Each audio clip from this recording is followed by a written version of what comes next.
Hello and welcome to another Overlord lore video, and since we, during the last episode, have seen how competent Emperor Jerknef had handled the confrontation with Ainz, the question remains whether or not the kingdom could have won a similar victory against the undead Overlord.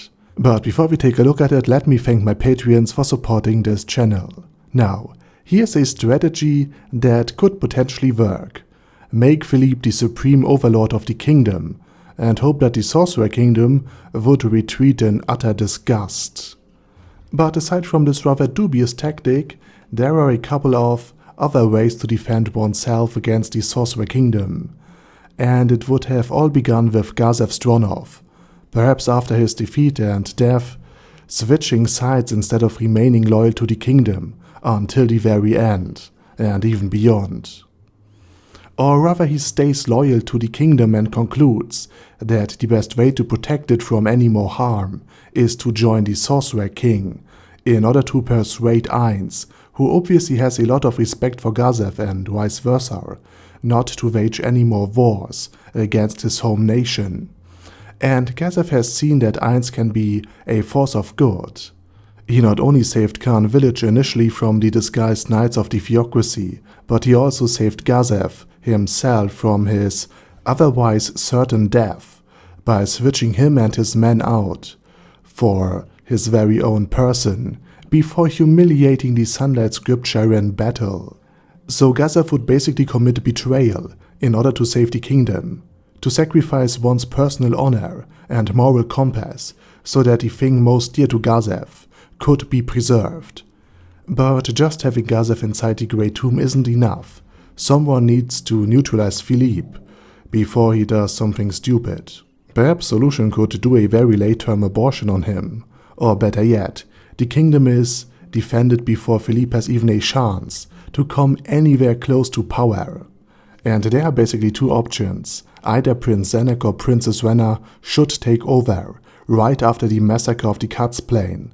And I'm not talking about taking over the business of the day-to-day court for the king, but being crowned as the king or the Queen of Re-Estize by any means necessary. Once political power is secured, the kingdom could basically pursue the same path as Jerknef had, trying to forge an alliance with the Sorcerer King. And when the Empire, or rather Jerknef, is caught off guard by Ainz in the Colosseum, join in with the Empire and ask for vassalization as soon as the news are out that the Empire did so.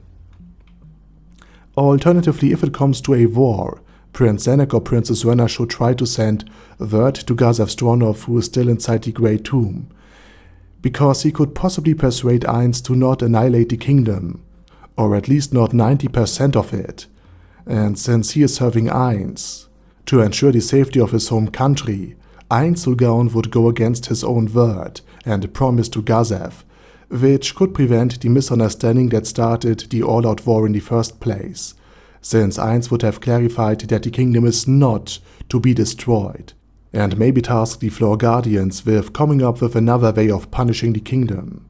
And with this much political tension, turmoil and economic precarity going on, maybe a civil war would happen naturally, or it could be orchestrated by the Great Tomb. The incompetent nobleman on one side against the Golden Princess and her faithful knights on the other. Rena then could capitalize on her image as the Golden Princess, and Prince Zenek could conveniently die a hero, like he did in the canon timeline, maybe even by slaying Philippe.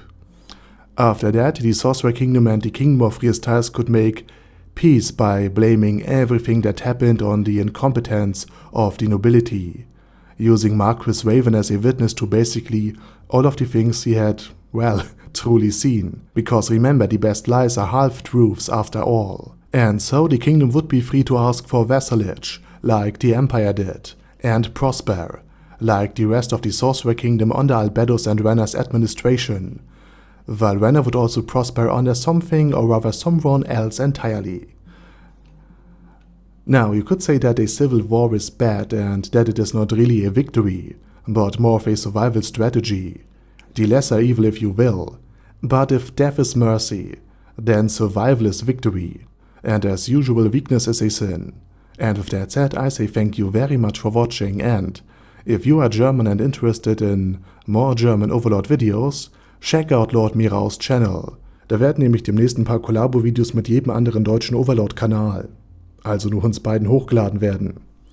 And with that said, I say thank you very much for watching, and special thanks to Adam J, Al Capone, Andy, Angel of Death, Bad Guy Yi, Ben C, Boyzilla, Chappie, Chrissy, Conquer All, Dash, Death is Mercy, Diabetic Centaur, Dystopia, Elika Birchleaf, Thales Catus, Feral Shivan, Forbus Gurupulon, Gigafight, Ghost of Epicness, Guy with Dead Head, Hector Marino, Black Phoenix Emperor, Hoss,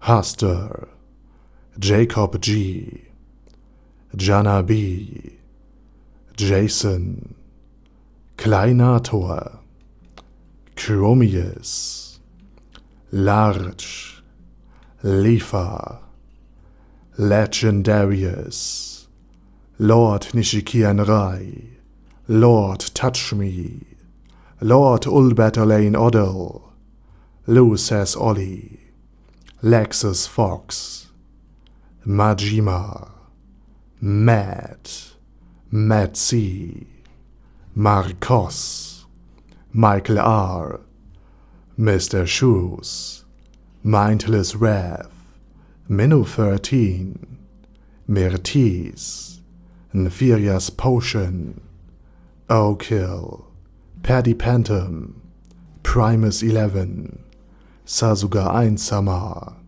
Sebastian, Shadow Lightning Wolf, Surge, Sparkly Unicorn, Sunlight, the Mad Alien, the Orc Warboss Rock Ed Smasher, Ultra Suck, Vash Hawkeye, Venture Fanatic, Zoggo Bane of a Lot, and Zonnegon.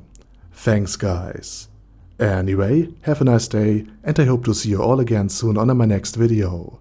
Over and out.